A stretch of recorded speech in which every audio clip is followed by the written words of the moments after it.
2021년 11월 5일 큐티 말씀입니다. 에스겔 45장 18절로 46장 12절입니다. 여호와께서 이같이 말씀하셨느니라. 첫째 달 초하룻 날에 흠없는 숫송아지 한 마리를 가져다가 성소를 정결하게 하되, 제사장이 그 속죄제 희생 제물의 피를 가져다가 성전 문설주와 제단 아래층 네 모퉁이와 안뜰 문설주에 바를 것이요, 그달 7일에도 모든 과실범과 모르고 범죄한 자를 위하여 역시 그렇게 하여 성전을 속죄할지니라. 첫째 달 열 나흔 날에는 유월절을 7일 동안 명절로 지키며 누룩 없는 떡을 먹을 것이라.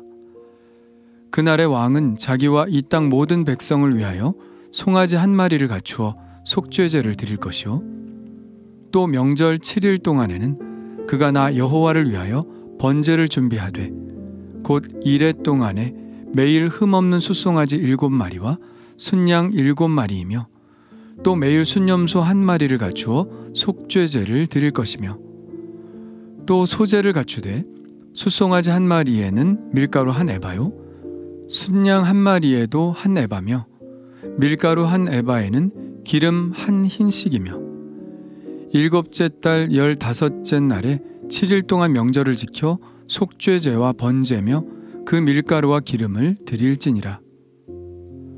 주 여호와께서 이같이 말씀하셨느니라.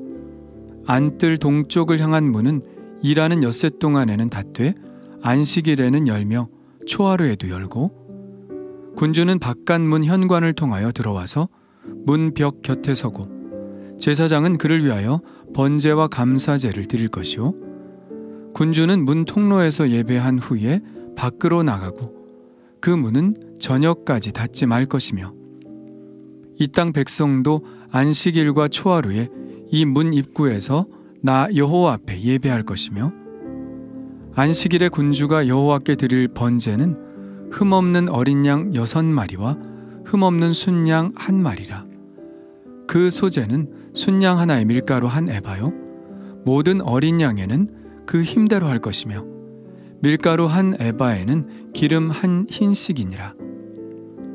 초하루에는 흠없는 숫송아지 한 마리와 어린 양 6마리와 순양 한 마리를 드리되 모두 흠없는 것으로 할 것이며, 또 소제를 준비하되 숫송아지에는 밀가루 한 에바요, 순양에도 밀가루 한 에바며 모든 어린 양에는 그 힘대로 할 것이요, 밀가루 한 에바에는 기름이 한 흰씩이며, 군주가 올 때에는 이 문 현관을 통하여 들어오고 나갈 때에도 그리할지니라. 그러나 모든 정한 절기에 이 땅 백성이 나 여호와 앞에 나올 때에는 북문으로 들어와서 경배하는 자는 남문으로 나가고 남문으로 들어오는 자는 북문으로 나갈지라. 들어온 문으로 도로 나가지 말고 그 몸이 앞으로 향한 대로 나갈지며, 군주가 무리 가운데에 있어서 그들이 들어올 때에 들어오고 그들이 나갈 때에 나갈지니라. 명절과 성회 때에 그 소제는 숫송아지 한 마리에 밀가루 한 에바요, 순양 한 마리에도 한 에바요, 모든 어린 양에는 그 힘대로 할 것이며 밀가루 한 에바에는 기름 한 흰씩이며, 만일 군주가 자원하여 번제를 준비하거나 혹은 자원하여 감사제를 준비하여 나 여호와께 드릴 때에는 그를 위하여 동쪽을 향한 문을 열고 그가 번제와 감사제를 안식일에 드림같이 드리고 밖으로 나갈지며 나간 후에 문을 닫을지니라. 아멘.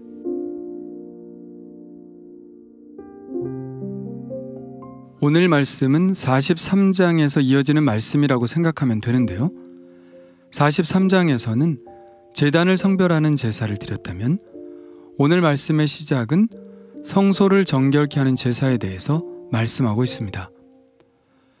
여기서 첫째 달이라는 것은 지금 우리가 사용하는 달력의 1월이 아니라 이스라엘의 달력을 말하는데요. 이는 지금의 3월 중순에서 4월 중순을 말합니다. 3월 15일부터 유대인의 1월이 시작되죠. 유대인들은 왜 이때를 한 해의 시작으로 보았느냐면 그때가 바로 유월절이 있는 달이기 때문입니다.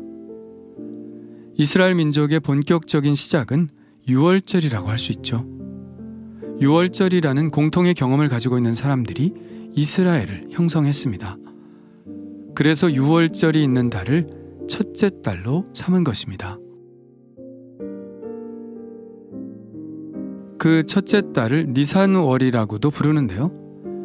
이때 흠없는 숫송아지 한 마리를 가져다가 성소를 정결하게 할 것을 말하고 있습니다.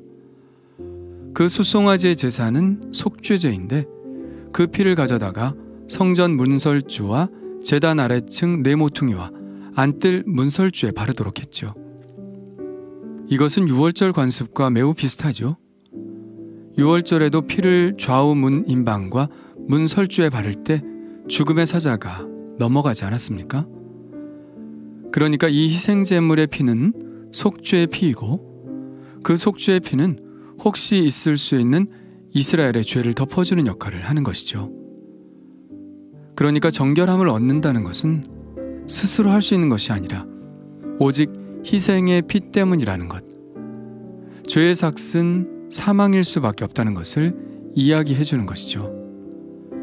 희생제물의 피로 그 사망을 이루었으니 하나님이 그들의 죄를 용서해 주신다는 것입니다. 그리고 같은 달 7일에도 똑같은 방식으로 속죄의식을 행하는데요. 이때의 속죄의 대상은 모든 과실범과 모르고 범죄한 자들을 위한 것입니다. 결국 사람을 위한 것이죠. 만일에 성전이 더럽혀진다면 그것은 사람에 의해서일 겁니다. 사람이 정결하게 되지 않는 한 성소는 결코 정결케 될 수 없죠. 그래서 사람들의 죄를 속죄하기 위한 의식을 행한 것입니다. 그리고 또 같은 달 열 나흘날에는 유월절 명절을 지키죠. 7일 동안 지킵니다. 유월절 전통에 따라 누룩 없는 떡, 곧 무교병을 먹고 제물은 첫날에 송아지 한 마리로 속죄제를, 그리고 명절 7일 동안에는 번제를 드립니다. 매일 이 번제를 드리는데요. 이 번제는 흠없는 숫송아지 7마리와 순양 7마리 그리고 순염소 1마리를 속죄제로 드립니다. 그리고 여기에는 소제도 함께 드려졌는데요. 소제는 곡식의 가루로 드리는 제사입니다. 소제의 소자는 희다라는 뜻으로 곡식가루를 말하는 것이죠. 소제는 번제물에 따라 그 양이 정해져 있습니다. 숫송아지 1마리에는 밀가루 1에바, 순양 1마리에도 밀가루 1에바, 그리고 이 소제물에는 기름을 섞어 드려야 했는데 소제물 1에바당 기름 1흰을 섞어 드렸습니다. 에바는 10분의 1 호멜로 약 22리터 정도 되죠. 밭이라는 단위도 에바와 같습니다. 10분의 1 호멜이죠. 그리고 오늘 말씀에 등장하는 흰이라는 단위는 6분의 1 밭으로 3.5리터 정도 됩니다. 소제는 그냥 제단에 올리면 그물 밑으로 빠지기 때문에 늘 번제물 위에 얹어서 드렸습니다. 이 소제를 생각할 때마다 그런 생각을 합니다. 부활의 첫 열매 되신 주님을 따라 우리들도 하나님이 추수하신 곡식이 되었는데 우리가 하나님께 드려질 수 있는 것은 오직 예수 그리스도의 십자가의 번제물 위에 올려져야 하나님께 연락될 수 있다는 사실을 깨닫는 것이죠. 그렇습니다. 우리 자신으로는 하나님께 드려질 수 없습니다. 나의 의로 어떻게 하나님께 도달할 수 있겠습니까? 우리는 오직 예수 그리스도의 의로우심 때문에 하나님께 향기로운 제사로 드려질 수 있는 것이죠. 이 소제처럼 화목제물 되신 예수 그리스도께 얹혀져서 하나님 앞에 가기를 원합니다. 46장 1절부터는 안식일 제사와 초하루 제사에 대해서 나와 있는데요.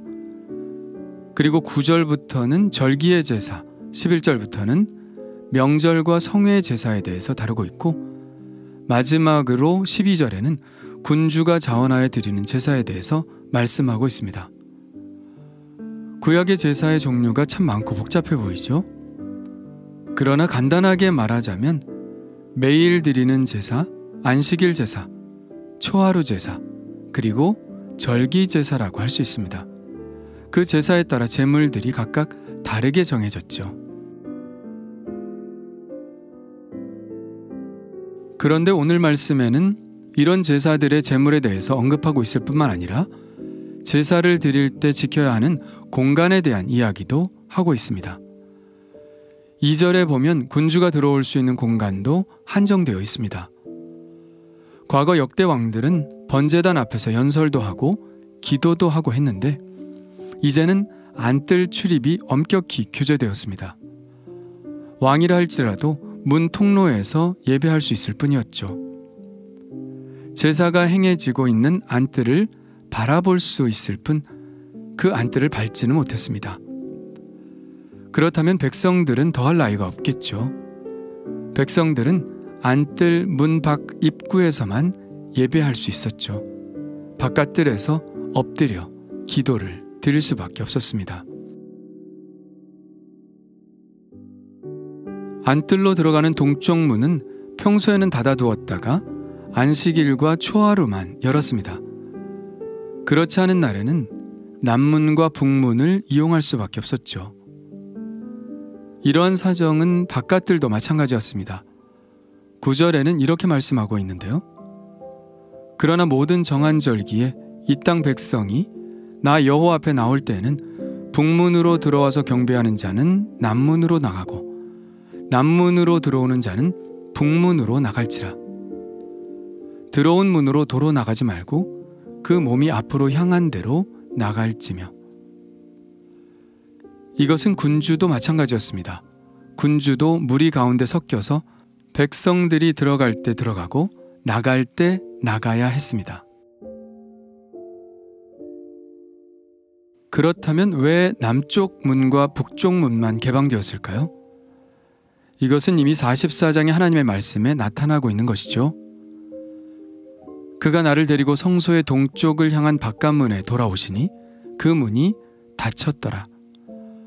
여호와께서 내게 이르시되 이 문은 닫고 다시 열지 못할지니 아무도 그리로 들어오지 못할 것은 이스라엘 하나님 나 여호와가 그리로 들어왔음이라.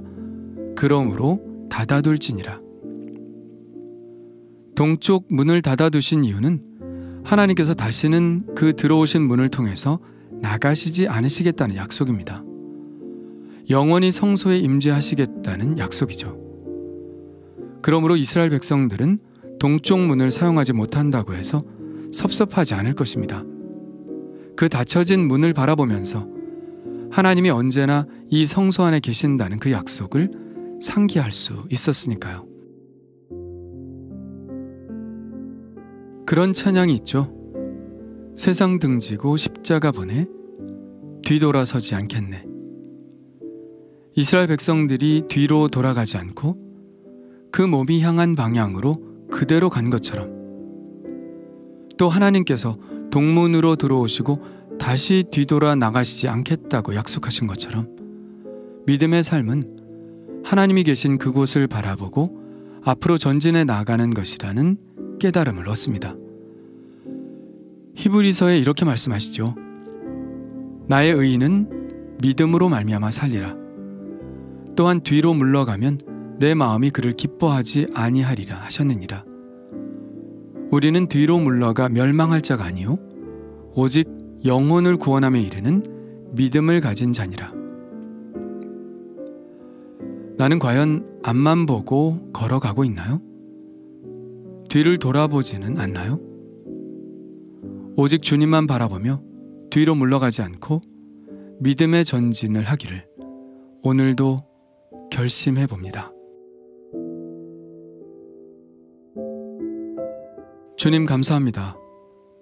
주님이 우리를 위해 물러가시지 않는 것처럼 우리도 그 약속을 믿고 뒤로 물러가 침륜에 빠지지 않게 하여 주옵소서. 우리의 몸이 향한 곳 오직 예수 그리스도의 십자가만을 바라보며 걷게 하여 주옵소서. 우리의 구원은 오직 예수 그리스도를 의지하는 것에서 나오는 것이니 끝까지 나의 의가 아니라 오직 예수 그리스도의 의를 의지하게 하여 주옵소서. 예수님의 이름으로 기도합니다. 아멘.